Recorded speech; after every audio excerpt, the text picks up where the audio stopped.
죽음이 내게 허락한 자유라고 하는 제목으로 함께 말씀 나누도록 하겠습니다. 아마도 여러분이 한 번쯤은 다 들어보셨던 이야기인 것 같기는 하지만 그래도 한 번 더 들어주십시오. 하루는 할머니가 시장에서 장을 한 보따리를 받습니다. 그리고는 그 짐을 손으로 들고 가기에는 너무나 이 할머니가 무리가 되었기 때문에 그 무거운 짐을 머리에 이고 가시는 겁니다. 그런데 이때 트럭을 타고 가던 군인들이 이 할머니를 발견하고는 그 트럭에 할머니를 태워드렸습니다. 그런데 문제는 그 할머니가 트럭에 타셨음에도 불구하고 여전히 자신의 머릿속에 있는 이 큰 짐을 내려놓지를 않는 거죠. 그래서 보다 못한 군인이 할머니에게 할머니, 그러지 말고 그 짐을 내려놓으셔도 됩니다. 그렇게 얘기를 했더니 할머니가 하시는 말씀이 아이고 군인 양반, 이렇게 차를 태워준 것도 이렇게 고마운데 무슨 이 무거운 짐까지 내가 내려놓을 수 있겠나? 라고 이렇게 이야기를 하죠.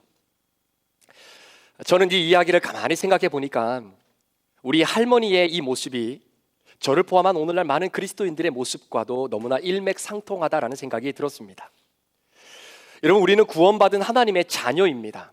내가 구원을 받았다라고 하는 것은 하나님께서 내 인생 가운데 개입하셔서 나를 이끌어가고 있다라는 것을 고백하는 겁니다. 그러니까 내가 내 계획대로 사는 것이 아니라 하나님께서 나를 위해 만들어 놓으신 하나님의 계획에 따라서 내 발걸음 하나하나를 옮겨간다라고 하는 개념이겠죠. 그래서 구약의 신명기 말씀에 보면 하나님께서 이스라엘 백성들을 가슴에 품고 그들을 안고 광야의 여정을 걸어왔다, 이렇게 표현하는 이유도 바로 그러한 맥락과도 같을 것입니다. 따라서 저와 여러분은 이미 하나님의 엄청난 은혜를 받은 사람이고 이 땅에 두 발을 딛고 살고 있지만 여전히 우리가 가야 할 궁극적인 하나님의 나라를 이 땅에서 몸소 경험하며 살아가는 이 축복을 받은 사람들이다라는 것이죠. 그런데 문제는 이 은혜와 축복을 누리며 살아가지 못하는 사람들이 의외로 많다라는 겁니다. 예수님을 믿어요. 성령님의 역사도 믿습니다. 그런데 이 할머니처럼 여전히 내 머리에 짊어지고 있는 이 근심과 걱정과 미래에 대한 이 불안의 짐을 믿음으로 떨쳐내지 못하고 그 짐을 짊어지고 살아갈 때가 많다라는 겁니다. 심지어 예수님이 내 죄를 짊어지시고 나 대신 십자가에 죽으심으로 내 구원이 완성이 되고 내 구원이 이루어졌음에도 불구하고 그 전능하신 하나님 앞에 간구하지를 못해요. 이유가 무엇입니까?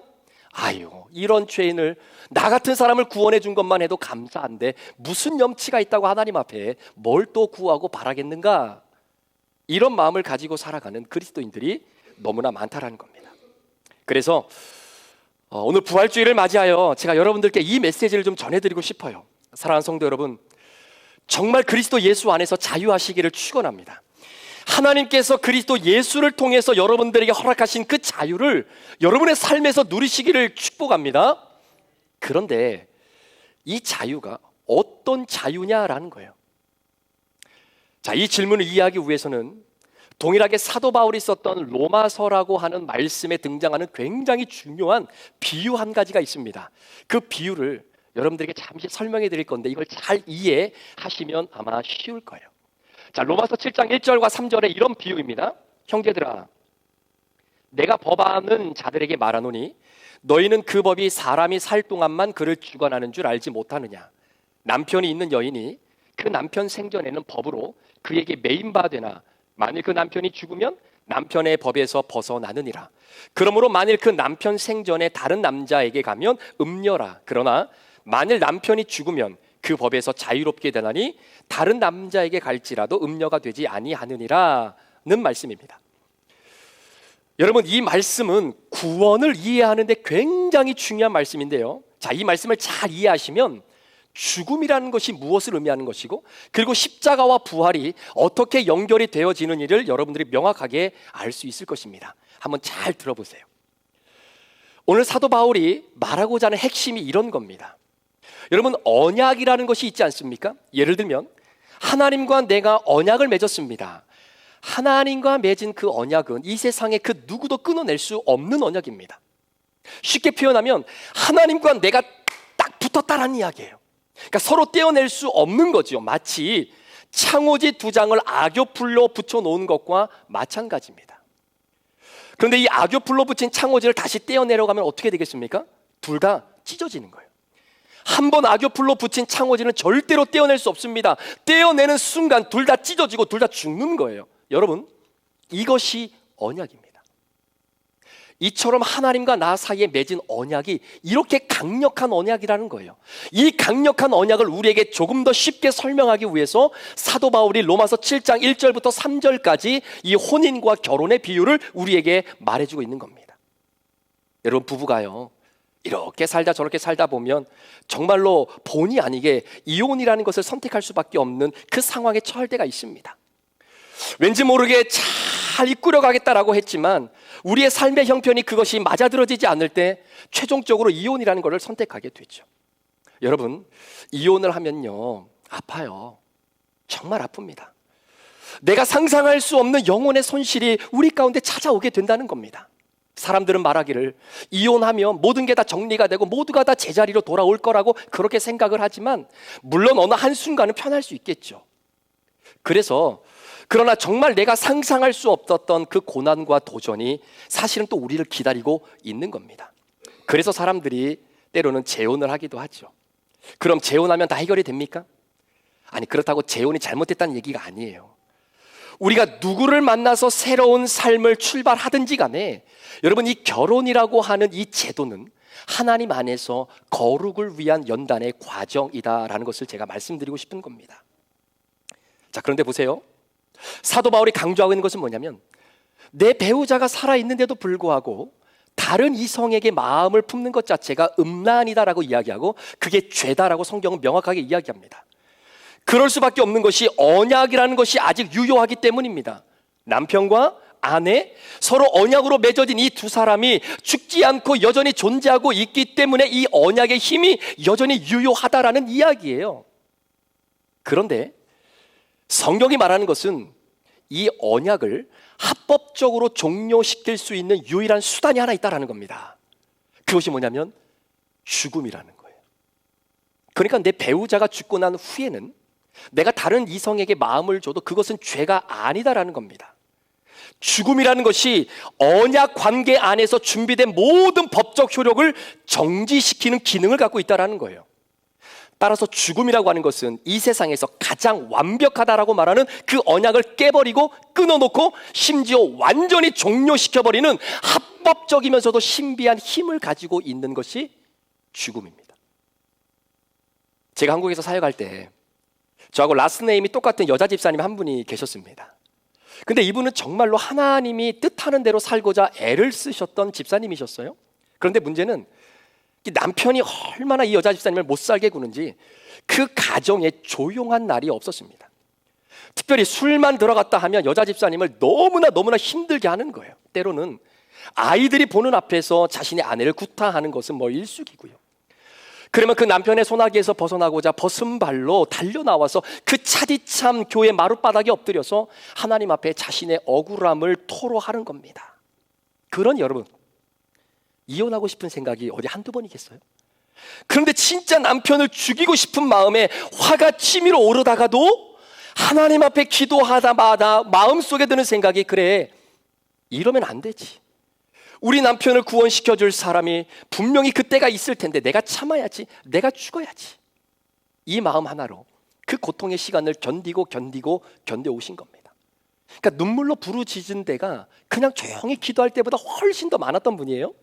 그러던 어느 날 그렇게 믿고 심지어 죽이고 싶었던 그 남편이 어느 순간 너무나 불쌍하게 보이더라는 거예요. 나라도 저 사람에게 기회를 주지 않으면 저 영혼 100% 지옥 갈 텐데 누가 저 영혼 하나님 앞에 인도하겠다고 기도할 사람이 누가 있겠는가?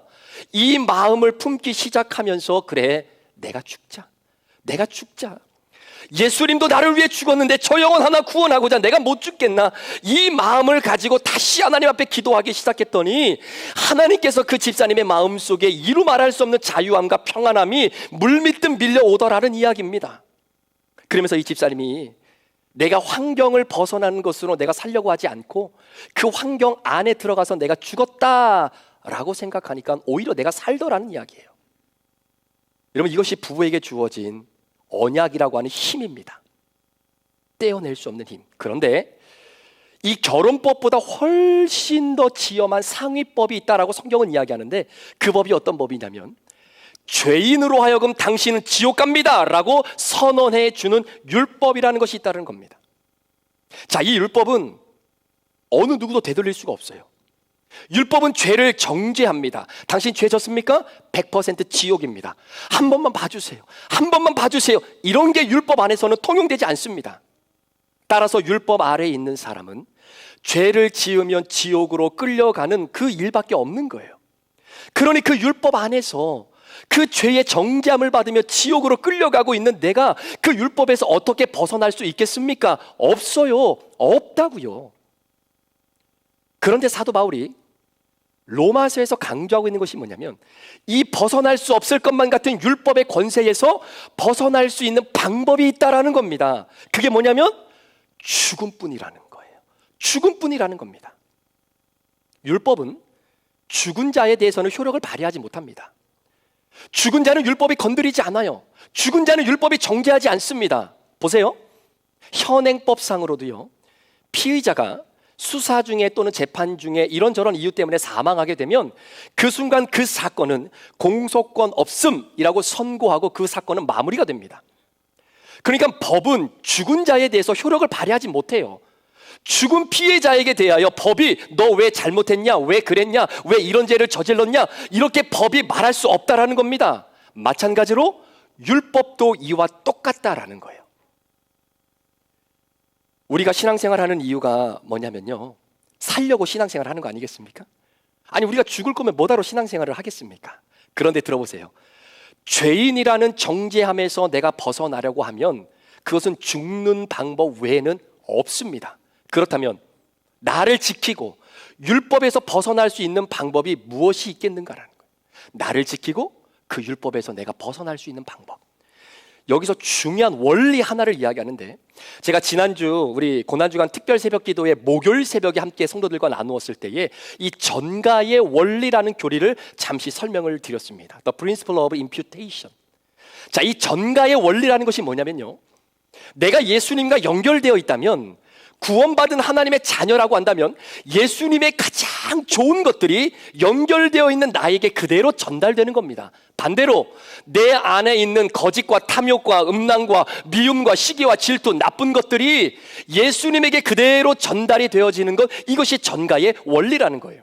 그래서 요한복음 15장에 나와 있는 포도나무와 가지의 비유처럼 포도나무에 가지가 붙어 있으면 포도나무에 좋은 것이 가지에게로 연결되고 가지의 모든 것들이 포도나무로 연결되고 전가된다, 이런 의미입니다. 여러분, 율법에서 빠져나올 수 있는 자신이 있으세요? 율법에서 빠져나오시려면 죄를 안 짓고 살면 됩니다. 그럴 자신 있으십니까? 없으시잖아요. 어제도 죄 졌고 지금도 죄 짓고 있을 수도 있고, 아니면 미래에 우리가 또 죄를 짓고 살 겁니다. 그래서 죄 가운데 벗어날 수 없는 우리를 율법은 뭐라고 선포하냐면 너는 죄인이니까 끝났어, 너 죄 졌으니까 지옥이야, that's it. 그런데 이 율법에서 빠져나올 수 있는 방법이 뭐냐? 여기에 전가의 원리, 이것이 적용되는 겁니다. 죽어야만이 율법에서 빠져나올 수 있는데, 예수님을 내 인생의 주인으로 모시는 순간 예수님의 죽음이, 그 주님의 십자가의 죽음이 나에게 전가가 되고 전달이 되는 겁니다. 보세요. 여러분, 유월절 사건을 기억하시죠? 출애굽 직전 당시에 집 밖에 이 어린 양의 피를 문설주와 임방에 바른 집은 죽음의 사자가 그 집을 건너갑니다. 뛰어넘어갑니다. 그때 그 피가 그 집안에 있는 사람들 중에 누구의 피입니까? 아니에요. 그 피는 어린 양의 피입니다. 그러니까 그 피가 묻어있는 집은 그 집안 안에 있는 그 사람들도 피를 흘려 죽은 어린 양과 똑같이 죽었다라고 인정하고 죽음의 사자가 그 집을 넘어갔다라고 하는 이유입니다. 그러니까 여러분, 어린 양의 피가 묻어있다는 것은 어린 양이 죽었다는 이야기예요.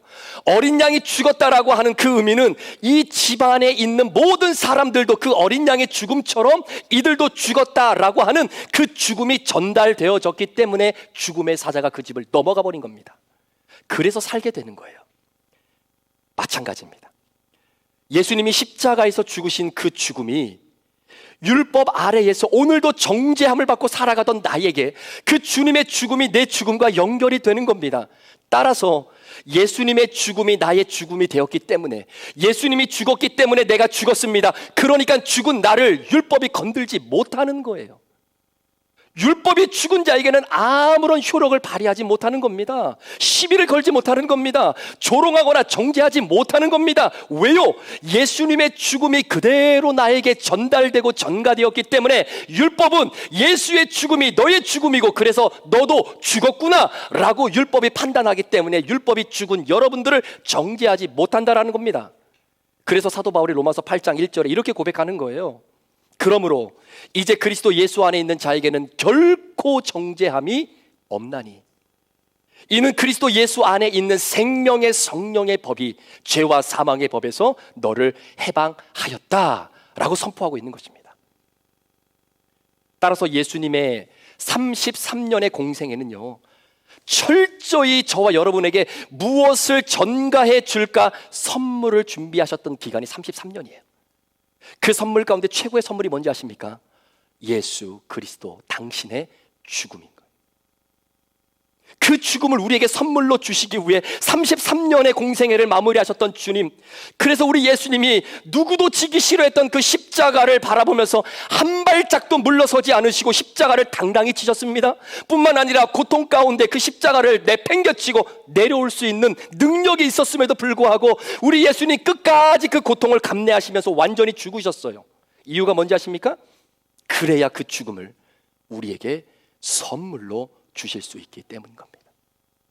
그래서 2000년 전에 내 죄를 위해 십자가에서 흘리신 그 보혈의 피가 오늘 예수님과 연결되어져 있는 그리스도인들에게는 그 피의 효력이 발생이 되는 것, 이것이 바로 전가의 은혜라고 하는 이유 때문인 거예요. 이게 하나님의 성향이고 하나님의 능력입니다. 여러분, 하나님은 우리 자신을 절대 보지 않습니다. 저와 여러분이 주님 앞에 섰을 때에 우리의 삶을 보는 것이 아니라 우리 영혼에 예수 그리스도의 보혈의 피의 흔적이 있느냐 없느냐를 보시는 거예요.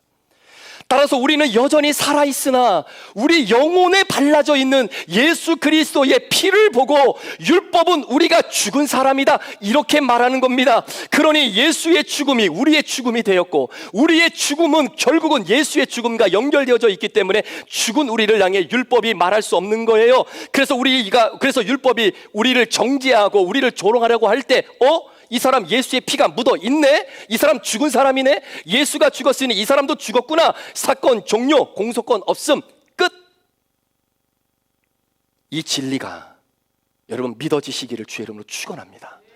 이 진리가 여러분의 이야기로 들려져야 되는 거예요. 율법이 말하는 죄의 정죄로부터 나를 건져내는 유일한 방법은 죽어야 하는데 그 죽음을 우리 예수 그리스도의 죽음으로 증명한 겁니다. 예수님이 흘리신 보혈의 피로 증명해 내신 겁니다. 그래서 더 이상 죄의 정죄함이 기승을 부리지 못하도록 우리를 인도하신 은혜, 그것이 저와 여러분에게 허락하신 바로 예수님의 죽음, 그 선물이다라는 거예요. 이 죽음이 혹시 여러분 안에 있습니까? 여러분, 정말 예수님이 내 죄를 완전히 죽이셨기 때문에 오늘 내가 살 수 있다라는 이 믿음이 여러분 가운데 있으십니까? 이 죽음이 내 안에서 철저하게 느껴지는 사람이 진짜 부활의 영광을 경험할 수 있는 거예요. 안 죽으면 부활하지 못하는 겁니다. 예수님이 철저하게 완전히 나를 위해 죽으셨기 때문에 우리를 그 부활의 영광 안으로 우리를 초대하고 이끌어 가신 거죠. 이 놀라운 선물이 이번 부활절을 맞이한 우리 모든 성도님들에게 임했으면 좋겠습니다.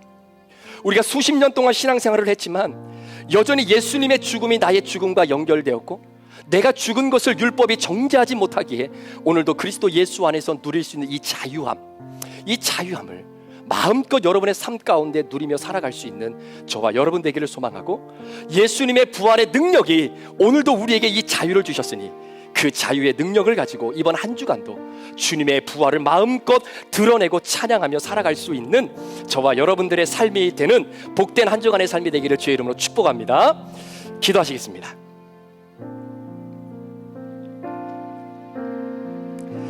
이 시간에 함께 기도하실 때에 여러분, 주님의 죽음은 나를 위한 죽음입니다. 주님이 여러분의 죄를 다 끄집어내셔서 십자가 상에서 우리 주님이 그 죄를 죽여주시기 위해서 죽으신 거예요. 예수님이 안 죽으시면 그 죄는 절대로 죽지 않습니다. 그런데 예수님이 완전히 죽으셨어요. 그 죄를 죽이기 위해서. 그래서 우리에게 부활의 자리로 우리를 초대하시는 겁니다. 그 믿음을 가지고 주님, 내가 죄인입니다. 내가 죄인이었는데 나를 살려내기 위해 주님이 내 대신 내 죄를 짊어지시고 내 죄를 죽여주셨군요. 그 주님이 주신 죽음의 선물 때문에 내가 오늘 자유함을 얻었습니다. 하나님, 이 자유함을 가지고 하나님 이번 한 주간도 부활의 능력을 드러내며 살아갈 수 있도록 하나님 나를 붙잡아 주시옵소서. 우리 그런 마음으로 이 시간에 우리 조용한 목소리라도 우리 주님 앞에 한번 결단했으면 좋겠습니다. 여러분, 자유하십시오. 자유하십시오. 그리스도 예수와 연결되어 있는 그 은혜를 통하여 다시 한번 부활의 은혜를 깨닫고 예수 안에서 자유하는 여러분 되시기를 주 이름으로 축원합니다. 함께 동성으로 기도합니다. 하나님 아버지, 감사합니다. 이 시간 우리 사랑하는 성도들, 하나님 아버지, 우리는 죄인이었습니다. 죽을 수밖에 없고, 아니 죽었던 존재입니다. 그런데 죽었던 나를 살려내시기 위하여 우리 주님이 다시금 우리를 변화시켜 주시고 회복시켜 주시고 이 부활의 영광의 자리로 우리를 이끌어 주신 하나님께 모든 영광 올려드립니다. 하나님, 주님의 죽음이 나의 죽음입니다. 주님의 죽음이 내게 묻어있기 때문에 아버지 세상의 사탄과 마귀와 악한 영들이 나를 아버지 조롱하고 희롱하고 나를 무너뜨릴 수 없음을 고백합니다. 하나님, 이 언약은 절대로 끊어질 수 없습니다. 우리 사랑하는 귀한 성도들, 나를 위해 죽으신 주님, 나를 구원하신 주님, 내가 주님의 자녀임을 고백하게 하여 주옵소서. 아버지, 오늘도 세례받고 오늘도 인교한 우리 믿음의 자녀들, 하나님 이 믿음 잃어버리지 않고 살아갈 수 있도록 우리 하나님 역사하여 주시옵소서. 은혜로 함께하여 주시길 간절히 원합니다. 주님 축복해 주시옵소서. 하나님 아버지, 2024년도 부활주의를 마무리하며 하나님, 이 부활이 이 부활절만 끝나는 것이 아니라 우리의 삶의 이 능력이 늘 샘솟는 아름다운 축복을 경험하는 귀한 한 주가 되게 하여 주옵소서. 주님, 이 시간에 주님의 죽음이 나의 죽음이기에 주님의 부활이 나의 부활임을 고백합니다. 이 믿음의 고백을 주님 앞에 드리는 모든 성도들, 우리 예수 그리스도의 은혜가 철저하게 연결되어지는 은혜의 하루하루가 되게 하여 주시옵소서. 모든 영광 우리 주님 앞에 올려드리며 예수 그리스도의 존귀하신 이름으로 축복하며 기도합니다. 아멘. 우리 다 자리에서 일어나셔서 우리 마지막으로 함께 주님 앞에 이 찬양 드리고 축도로 오늘 예배를 마치도록 하겠습니다.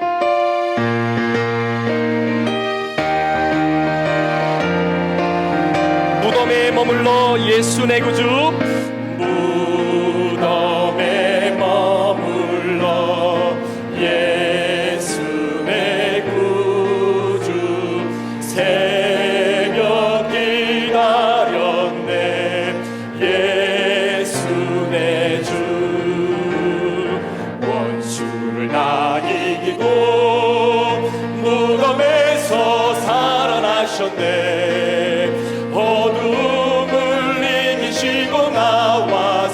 성도 함께 길이 다스리시네. 사셨네 사셨네 예수 다시 사셨네. 헛되이 지키네 예수 내 구주. 헛되이 봉하네 예수 내 주.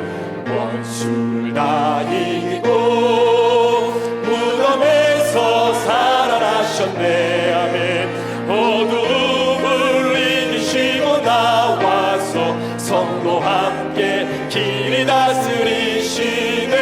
사셨네 사셨네 예수 다시 사셨네.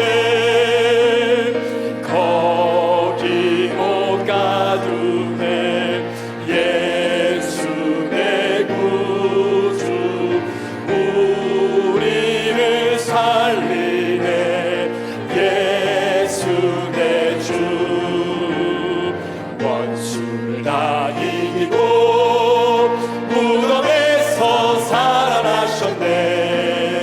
어둠을 이기시고 나와서 성도 함께 길이 다스리시네. 사셨네 사셨네 예수 다시 어둠을 이기시고.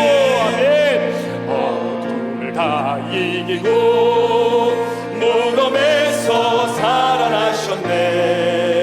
어둠을 이기시고 나와서 성도 함께 길이 사셨네 사셨네 예수 다시 사셨네. 나를 위해 부활하신 우리 주님 앞에 영광의 박수 한번 올려드립니다. 아멘. 아멘. 지금은 우리 구주 예수 그리스도의 귀하신 은혜와 우리 아버지 하나님의 무한하신 사랑하심과 성령님의 감화감동 충만 교통 위로하시고 내주하심의 역사가 오늘도 예수 그리스도의 죽음이 나의 죽음이기에 주님 안에 허락하신 놀라운 자유함을 이 땅 가운데 마음껏 누리며 부활의 능력을 나를 통해 이 땅에 드러내며 소망하며 살기를 다짐하는 우리 모든 성도들 머리머리 위에 지금부터 영원토록 함께 계시기를 간절히 축원하옵나이다. 아멘.